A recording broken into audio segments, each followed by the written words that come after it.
श्री शिवाय नमस्तुभ्यम। ओम नमः शिवाय। दोस्तों कैसे हैं आप, ये बताने के लिए कमेंट्स बॉक्स में हर हर महादेव जरूर लिख दीजिएगा। तो रंग पंचमी का त्यौहार जो है वो कब पड़ रहा है? तो रंग पंचमी का त्यौहार जो है 19 मार्च दिन बुधवार को जो है वो मनाया जाएगा।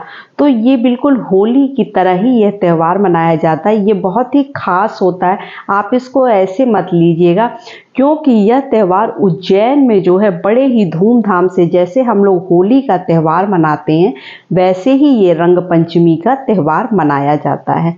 तो इस दिन करने वाले कुछ उपाय मैं आपको बता रही हूँ, जो रंग पंचमी के दिन ही किया जाता है, जो साल में एक बार ही मौका मिलता है करने का। 365 दिन के बाद ही हमें ये मौका मिल पाता है कि हम इन उपायों को कर सकें। तो पूज्य पंडित प्रदीप मिश्रा जी ने अपनी कथा में ये उपाय कुछ बताए थे, जिसको मैं समझकर और जानकर आपको बता रही हूँ। तो चलिए पहले उपाय की तरफ बढ़ते हैं कि पहला उपाय हमें कौन सा करना है रंग पंचमी के दिन। तो देखिए, हमें रंग पंचमी के दिन मनोकामना पूर्ति के लिए हमें कौन सा उपाय करना है। अगर आपकी कोई भी मनोकामना है, लंबे टाइम से आपकी कोई इच्छा है जो आपकी पूरी नहीं हो पा रही है, आपकी मनोकामना जो है कि हमारा ये कार्य हो जाए, तो उसके लिए आपको ये उपाय करना चाहिए और आप करिएगा जरूर, क्योंकि जो है पंडित जी ने अपनी कथा में बताया है कि इस उपाय को करने से आपकी मनोकामना शीघ्र पूर्ण भी हो जाएगी। तो चलिए जानते हैं कि ये इस उपाय में हमें क्या करना है। तो देखिए, इस उपाय के लिए हमें 1 लोटा जल लेना है।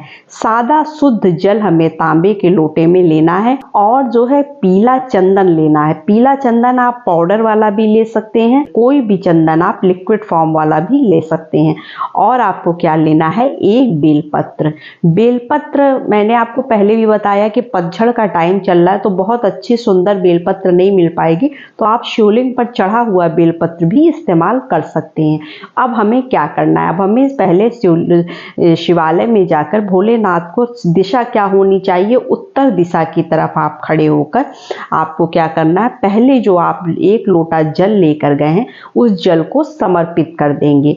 उसके बाद जो आप चंदन ले गए हैं उस चंदन से भोलेनाथ के शिवलिंग पर लेपन करेंगे।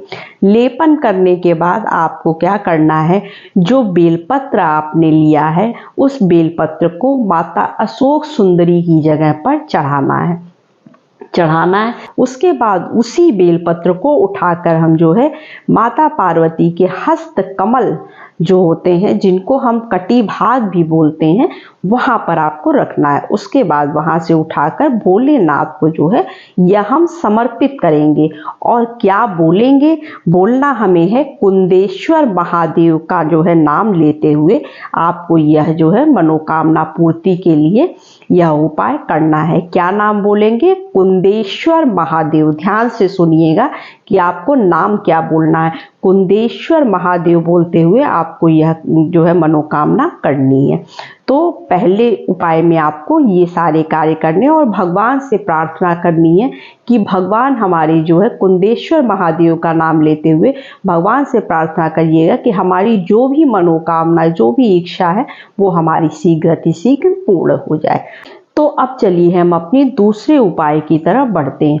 दूसरा उपाय जो है कि रोग मुक्ति के लिए। हर घर में लोग बीमार हैं, परेशान हैं, तो अगर आपके घर में भी कोई बीमार है तो आप उसके लिए क्या उपाय करें कि उसको जो है जल्द से जल्द बीमारी से छुटकारा मिल जाए। तो इसके लिए क्या करना है, आपको बेलपत्र लेना है, गुलाल लेना है और 1 लोटा जल लेना है।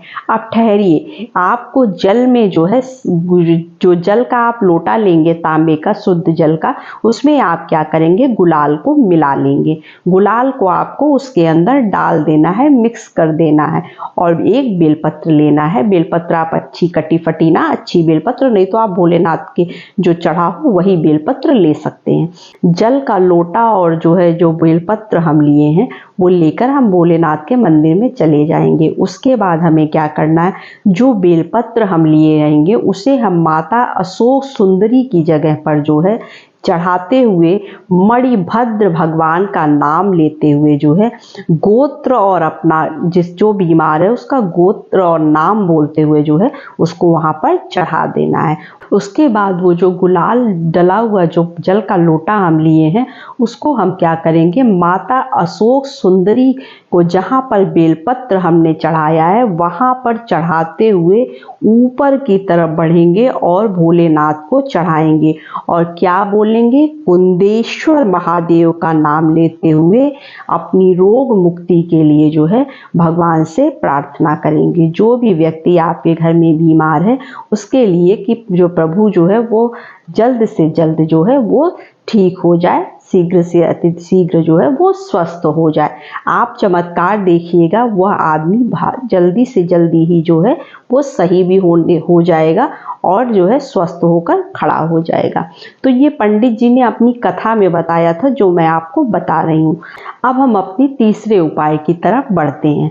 तो तीसरा उपाय, अगर आपको आर्थिक परेशानी है या आप धन चाहते हैं, हर कोई चाहता है कि हम संपन्न हो, हमारे पास धन हो, तो इसके लिए आप यह उपाय जरूर करिएगा। इसके लिए हमें क्या लेना है, दूर्वा घास लेनी है।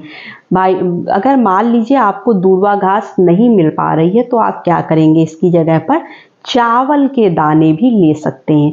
अब हमें कितनी संख्या में लेनी है, देखिए अगर आप दूर्वा घास ले रहे हैं तो 3 दूर्वा घास लेनी है और अगर आप चावल ले रहे हैं तो वो भी आपको 3 की ही संख्या में लेनी है। समझ गए आप। उसके बाद आपको क्या करना है, 1 लोटा जल लेना है और क्या लेना है, और आपको लेना है इत्र, परफ्यूम जो फुसफुस वाली आती है, आप चाहें तो वो भी ले सकते हैं, लेकिन आप इत्र लीजिएगा जो भगवान को चढ़ाया जाता है, तो आपको इत्र लेना है। अब आपको इत्र, चावल या दूर्वा कुछ भी पानी के अंदर नहीं मिलाना है। आपको क्या करना है, अब आप शिवालय में चले जाइए, वहाँ पर सबसे पहले हम भगवान भोलेनाथ को जो है इत्र से जो है वो लेपन करेंगे। उसके बाद जो दूर्वा घास ले गए हैं हम 3 की संख्या में, उसको उस इत्र के ऊपर चढ़ा देंगे। अगर आप इत्र के ऊपर दूर्वा घास चढ़ाते हैं तो भी ठीक है, नहीं तो फिर आप जो है चावल के दाने भी चढ़ा सकते हैं। जहाँ पर गणेश जी का जो है पूजन होता है या गणेश जी का जो है दूर्वा घास चूँकि गणेश जी को बहुत ही प्रिय है, वहाँ पर रिद्धि सिद्धि का आगमन होता है, तो हम उनका नाम लेते हुए यह दूर्वा घास चढ़ा देंगे। अगर आप चावल ले गए हैं तो चावल चढ़ा दीजिएगा, अगर दूर्वा घास नहीं मिल पाई है तो। उसके बाद हमें क्या करना है, जो हम लोटे में जल ले गए हैं उसको हम क्या करेंगे, चूँकि शिवलिंग में जो है वो भोलेनाथ का पूरा परिवार रहता है, तो हम माता की जगह पर गोल गोल करते हुए उस जल को चढ़ाएंगे और वहाँ पर हम क्या बोलेंगे, हमें जो बोलना है वो है मणिभद्र भगवान का नाम बोलते हुए जो है हमें यह जल को चढ़ाना है। तो यह उपाय हम धन प्राप्ति के लिए करेंगे। अगर आपको भी धन से संबंधित कोई भी समस्या है या आप धन चाहते हैं, आपकी आर्थिक स्थिति अच्छी नहीं है, तो आप यह कार्य जो है जरूर करिएगा। उम्मीद करती हूँ कि आपको सारी बातें समझ में आई होंगी और वीडियो अच्छी लगी होगी। अगर हमारी आवाज़ आप पहली बार सुन रहे हैं तो चैनल को सब्सक्राइब और लाइक जरूर कर लीजिएगा। तो नमस्ते फ्रेंड्स, ओम नमः शिवाय।